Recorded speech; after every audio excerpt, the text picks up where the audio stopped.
Assalamualaikum warahmatullahi wabarakatuh. Apa kabar sahabat yang dirahmati Allah? Yang sudah like, komen dan subscribe saya ucapkan terima kasih.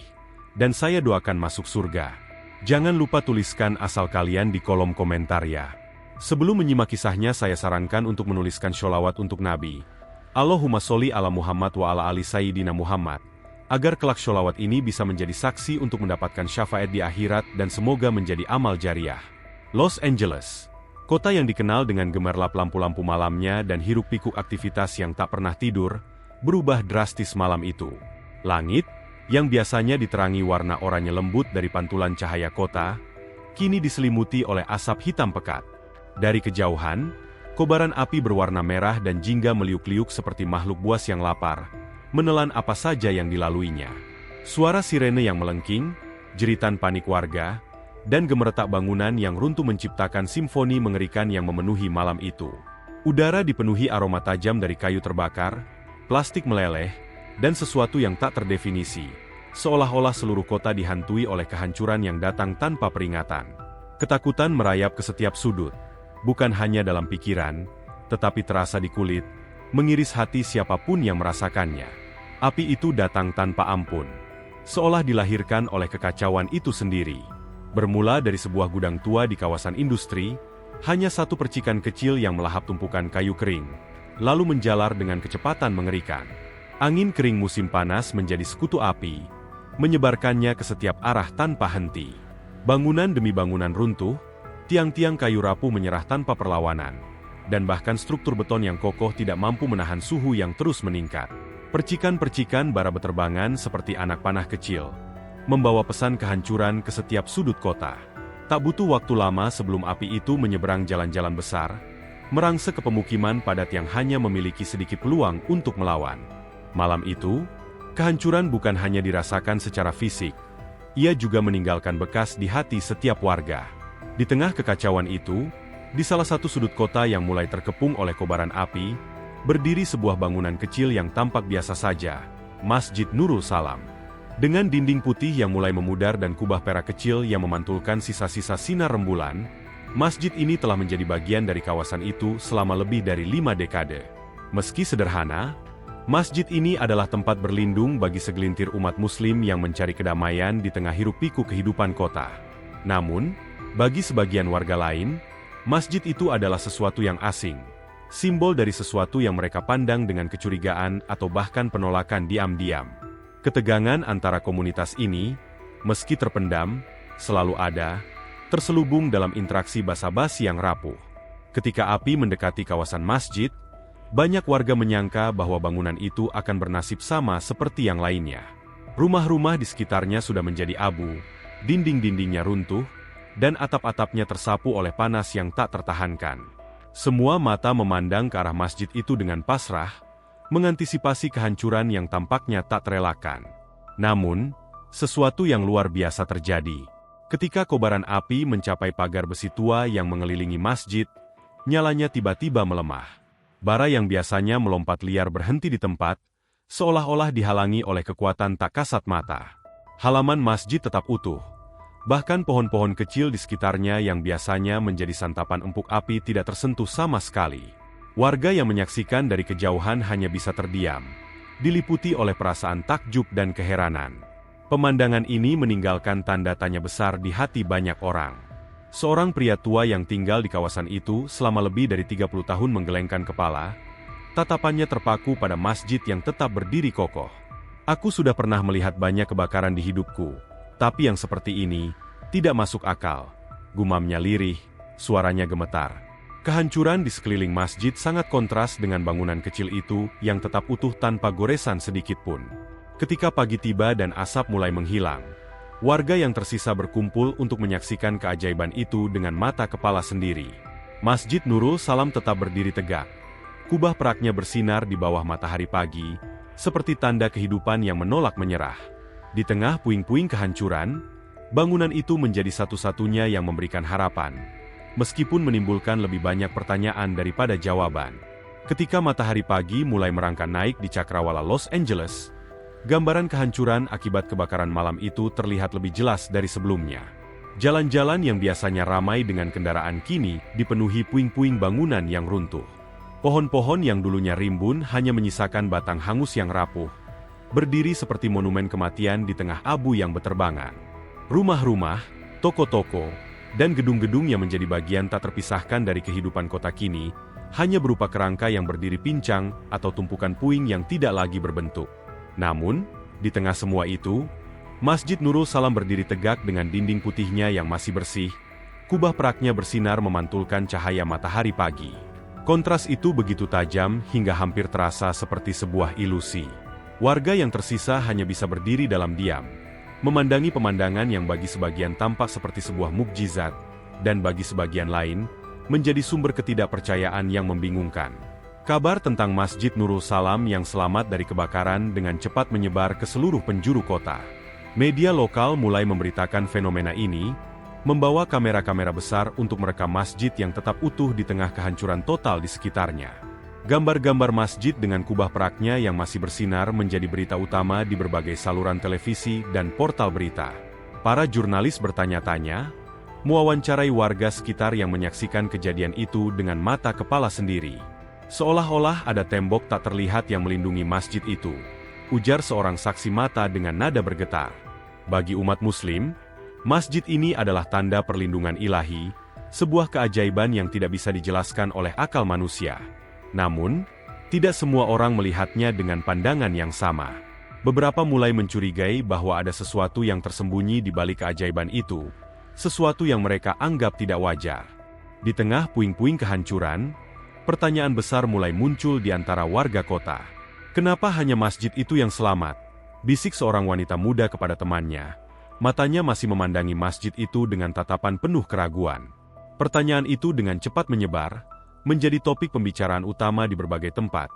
Mulai dari warung kopi kecil yang baru kembali buka hingga pertemuan-pertemuan warga yang diadakan untuk membahas langkah pemulihan setelah kebakaran.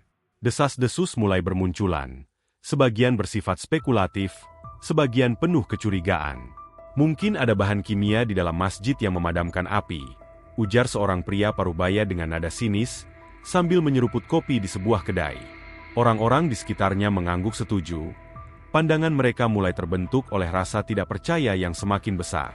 Kebingungan itu perlahan berubah menjadi ketidakpercayaan, dan akhirnya menciptakan jurang yang lebih dalam antara komunitas-komunitas yang sudah lama hidup berdampingan dalam ketegangan yang terpendam. Hari-hari setelah kebakaran menjadi masa penuh ketidakpastian. Masjid Nurul Salam, yang sebelumnya hanya menjadi tempat ibadah kecil yang nyaris tak dilirik oleh sebagian besar warga, kini menjadi pusat perhatian. Warga Muslim yang kehilangan rumah akibat kebakaran mulai berkumpul di halaman masjid, mencari perlindungan sementara. Mereka mendirikan tenda-tenda darurat, saling berbagi makanan dan cerita tentang kehilangan mereka. Namun, kehadiran mereka di sana mulai memancing emosi dari sebagian warga non-Muslim, yang merasa bahwa masjid itu kini telah mengambil alih ruang publik yang seharusnya digunakan untuk semua. Ketegangan yang sebelumnya hanya berupa bisikan mulai tumbuh menjadi keluhan yang lebih vokal. Dalam sebuah pertemuan darurat yang diadakan di balai kota, seorang wanita muda dengan nada tegas berkata, "Masjid itu seharusnya tidak ada di sini sejak awal. Itu mengubah lingkungan kita." Pernyataannya memancing dukungan dari beberapa orang lain yang hadir. Ketegangan di ruangan itu memuncak. Namun warga Muslim yang hadir memilih untuk diam, menahan emosi mereka sambil menundukkan kepala. Namun, keheningan itu tidak bertahan lama. Malam-malam berikutnya, suasana di sekitar masjid semakin mencekam. Kelompok-kelompok kecil mulai berkumpul di sudut-sudut jalan yang gelap, berbisik dengan nada penuh kebencian. Mereka mulai merencanakan tindakan nyata untuk menunjukkan ketidakpuasan mereka. Vandalisme kecil mulai muncul, dengan dinding masjid dicoret-coret oleh simbol-simbol aneh dan penuh kebencian. Jendela masjid dilempari batu di malam hari, pecahan kaca berserakan di halaman. Namun, meskipun serangan kecil ini terjadi, masjid itu tetap berdiri tanpa goyah, dan serangan-serangan itu hanya memperkuat keyakinan warga Muslim bahwa tempat suci itu dilindungi oleh kekuatan yang lebih besar. Di sisi lain, bagi mereka yang memandang masjid itu dengan curiga, ketidakmampuan mereka untuk menghancurkannya semakin membakar amarah mereka. Mereka mulai melihat masjid itu bukan hanya sebagai simbol keagamaan, tetapi sebagai perwujudan sesuatu yang melawan mereka secara pribadi. Kebencian ini, yang telah lama terpendam, kini meletus ke permukaan, seperti bara api yang ditiup angin, siap untuk meledak kapan saja. Malam-malam setelah kebakaran, suasana di sekitar Masjid Nurul Salam terasa semakin mencekam. Meskipun warga Muslim yang berlindung di masjid berusaha menjalani hari-hari dengan sabar, mereka tidak dapat mengabaikan tatapan tajam penuh kebencian dari beberapa tetangga mereka yang kehilangan segalanya dalam kebakaran. Dalam gelap malam, kelompok-kelompok kecil berkumpul di sudut-sudut jalan yang sudah hancur, berbisik dengan nada penuh amarah dan dendam. Diskusi mereka bukan lagi sekadar keluhan, tetapi mulai membahas tindakan nyata untuk melampiaskan rasa frustrasi mereka. Vandalisme kecil menjadi langkah pertama. Tulisan-tulisan kasar muncul di dinding masjid, menuduh masjid sebagai penyebab malapetaka ini, meskipun tidak ada logika yang mendukung tuduhan itu. Setiap malam, batu-batu dilemparkan ke jendela masjid. Suara kaca pecah menjadi pengingat betapa rapuhnya perdamaian di lingkungan itu. Namun, tidak ada satupun dari serangan kecil ini yang mampu menghancurkan keteguhan masjid itu, baik secara fisik maupun simbolis. Di dalam masjid, suasana berbeda jauh dengan kegelapan di luar. Imam tua yang memimpin masjid, dengan janggut putih panjang dan suara yang tenang, mengajak komunitas Muslim untuk terus berdoa dan berserah diri kepada Yang Maha Kuasa. Malam-malamnya dihabiskan dalam keheningan, berlutut di atas sajadah, memohon perlindungan bagi masjid dan semua jiwa yang terluka oleh kebakaran ini. Ini adalah ujian, katanya kepada jamaahnya suatu malam, ketika ketakutan mulai menyelimuti mereka. Masjid ini telah dilindungi oleh kekuatan yang lebih besar dari kita. Kita hanya perlu bertahan dan percaya bahwa apapun yang terjadi, itu adalah bagian dari rencana yang lebih besar. Kata-katanya memberi harapan bagi mereka yang sudah kehilangan segalanya. Namun, di luar dinding masjid, ketegangan terus memuncak, dan pesan kedamaian itu tidak mampu menjangkau hati yang telah dipenuhi kebencian. Malam demi malam, kelompok-kelompok kecil yang berkumpul di sekitar masjid mulai semakin berani. Bisikan rencana untuk menghancurkan masjid menjadi lebih nyata, dan api kebencian mereka terus disulut oleh rasa iri dan curiga yang tak berdasar. Kenapa masjid itu yang selamat, sementara rumah kita semua hancur? Ujar seorang pria dengan suara bergetar penuh amarah. Ucapan itu menjadi semacam mantra bagi kelompok tersebut, membenarkan niat mereka untuk bertindak lebih dari sekadar vandalisme. Mereka mulai merencanakan serangan serius, membawa obor dan bensin untuk membakar masjid yang mereka anggap sebagai simbol ketidakadilan. Di sisi lain, warga Muslim yang berlindung di masjid mulai merasakan bahaya yang mengintai. Suara langkah-langkah berat di malam hari, bayangan obor dari kejauhan, dan bisikan-bisikan mengancam membuat mereka tidak bisa tidur nyenyak. Pada suatu malam yang gelap, kelompok penyerang itu akhirnya memutuskan untuk melancarkan aksinya. Mereka membawa obor yang menyala terang dan jerigen-jerigen bensin, bertekad membakar masjid hingga rata dengan tanah. Namun, ketika mereka mendekati pagar tua yang mengelilingi masjid, sesuatu yang aneh mulai terjadi. Langkah mereka terasa berat, seolah-olah ada kekuatan yang tak terlihat yang menahan mereka. Semakin dekat mereka ke masjid, semakin sulit bagi mereka untuk bergerak. Beberapa di antara mereka mulai merasa panas yang tak wajar, meskipun obor mereka belum menyentuh masjid. Api pada obor-obor itu mulai meredup satu persatu, seakan-akan takut mendekati masjid. Mereka mencoba menuangkan bensin di halaman masjid, tetapi tangan mereka gemetar hebat, dan cairan itu tumpah kemana-mana tanpa pernah mencapai dinding masjid. Malam itu, serangan mereka gagal total, dan mereka kembali ke rumah masing-masing dengan perasaan bingung dan takut. Namun, ketakutan mereka tidak berakhir di sana. Malam itu, para penyerang bermimpi buruk yang sama. Mereka semua didatangi oleh sosok bayangan besar yang tak berbentuk, tetapi memancarkan aura ancaman yang sangat nyata. Sosok itu tidak berbicara, tetapi kehadirannya cukup untuk membuat mereka terbangun dengan keringat dingin dan napas tersengal-sengal. Salah satu dari mereka mengaku mendengar suara berbisik dalam mimpinya, mengatakan, "Jangan coba-coba melawan kehendak Yang Maha Kuasa." Ketika kabar tentang mimpi buruk ini menyebar di antara warga, ketegangan semakin memuncak. Sebagian mulai melihat masjid itu sebagai tempat yang angker dan penuh misteri, sementara yang lain semakin yakin bahwa masjid itu benar-benar dilindungi oleh kekuatan ilahi. Namun, kebencian masih belum mereda. Sebaliknya, kelompok yang gagal membakar masjid itu mulai merencanakan aksi yang lebih besar, menganggap kegagalan mereka sebagai tantangan yang harus mereka taklukkan. Mereka percaya bahwa kali ini, dengan persiapan yang lebih matang, mereka bisa menghancurkan masjid itu untuk selamanya. Ketegangan yang sebelumnya terpendam kini mencapai puncaknya. Kelompok-kelompok kecil yang merasa masjid itu menjadi simbol ketidakadilan mulai menyusun rencana baru yang lebih besar. Mereka yakin, jika api tidak mampu menghancurkan masjid, maka ledakan besar pasti bisa. Ide ini bermula dari seorang pria parubaya yang telah kehilangan segalanya akibat kebakaran. Dengan suara penuh dendam, ia berkata kepada rekan-rekannya, "Kita harus melakukan sesuatu yang lebih besar." Bahan peledak, itu jawabannya. Kata-kata ini menjadi pemicu semangat bagi mereka yang menyimpan kebencian mendalam terhadap masjid. Dalam pertemuan rahasia di sebuah gudang yang hampir hancur, mereka mulai mengumpulkan bahan-bahan peledak rakitan dari sisa-sisa yang bisa ditemukan di kawasan yang luluh lantak itu. Malam-malam mereka dipenuhi bisikan penuh amarah dan rasa iri yang kian membakar hati mereka. Tak ada yang peduli bahwa tindakan ini bisa mencelakakan lebih banyak orang. Bagi mereka, kehancuran masjid itu adalah tujuan akhir yang sepadan dengan risikonya. Namun, saat bahan peledak dipersiapkan, tanda-tanda yang mengerikan mulai muncul. Di tengah malam, mereka yang terlibat dalam rencana itu mengaku mendengar suara-suara aneh, seperti bisikan halus yang tidak dapat dipahami tetapi cukup untuk membuat bulu kuduk mereka meremang. "Apakah kau mendengar itu?" Salah satu dari mereka bertanya dengan gugup kepada rekannya. Yang lain hanya mengangguk.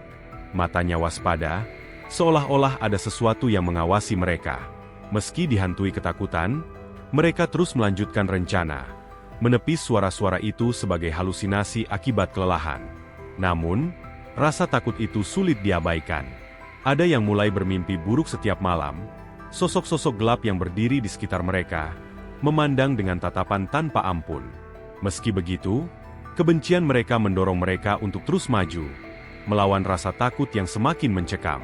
Ketika malam penyerangan tiba, mereka berkumpul dengan senjata terakhir mereka, bahan peledak yang sudah dirakit dengan susah payah.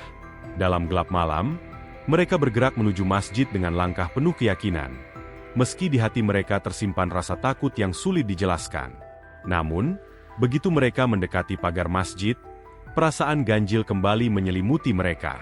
Suhu di sekitar mereka tiba-tiba berubah dingin, membuat mereka menggigil meskipun musim panas masih menyelimuti kota.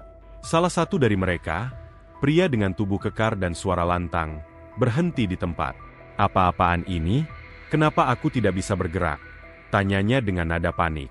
Yang lain mencoba menyemangatinya, tetapi rasa takut mulai menjalari seluruh kelompok.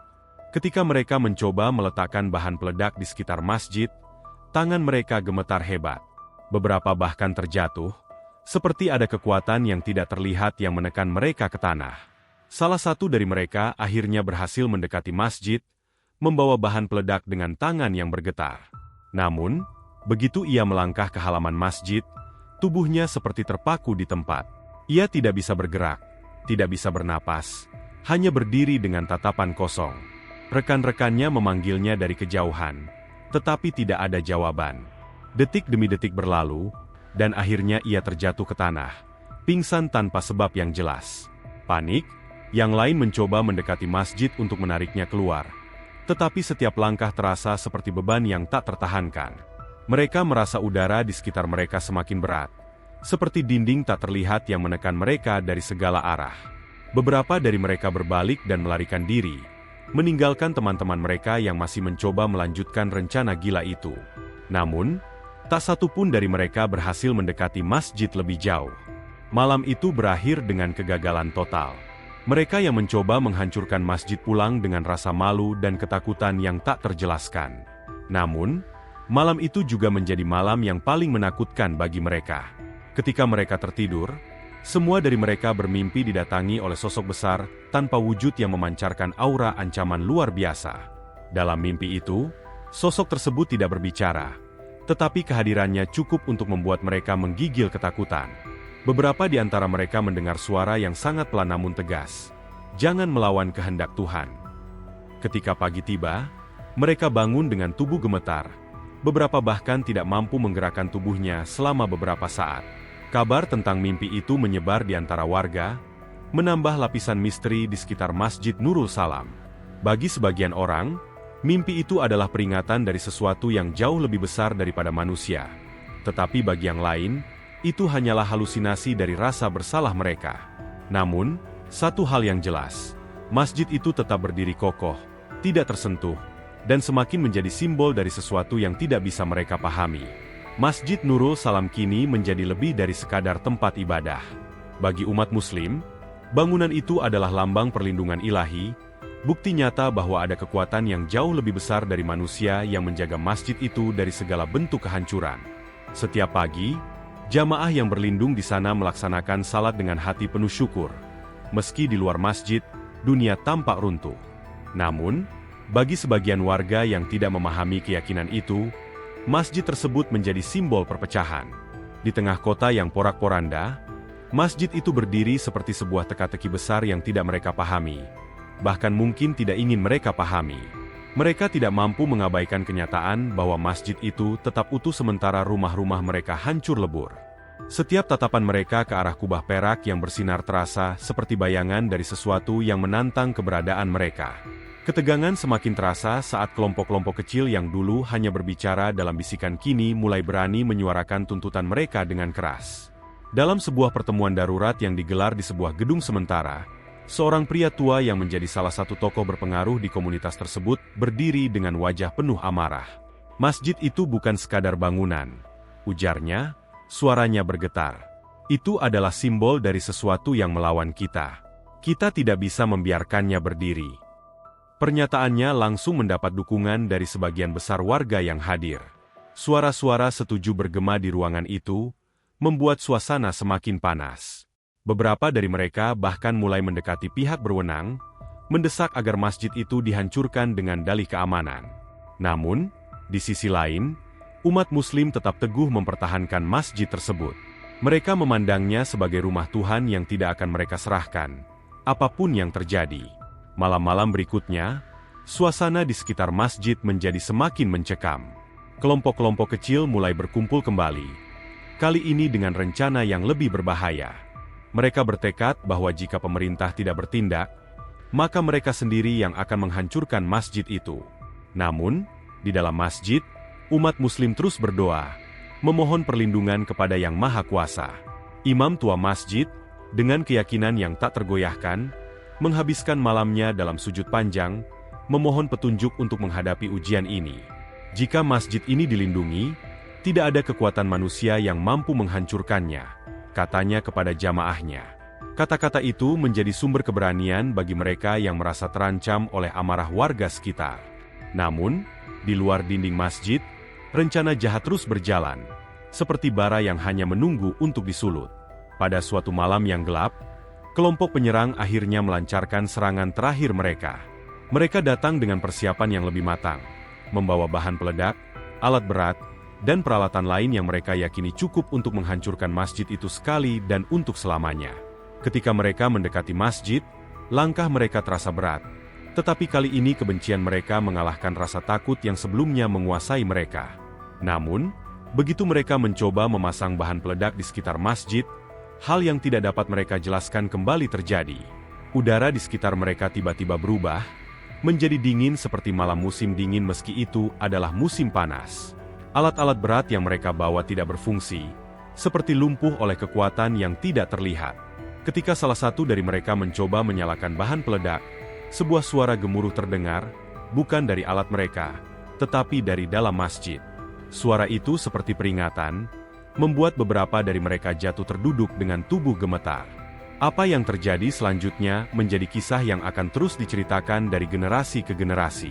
Kelompok penyerang itu akhirnya melarikan diri dalam ketakutan setelah beberapa di antara mereka mengaku melihat sosok bayangan besar berdiri di depan masjid, menghalangi jalan mereka.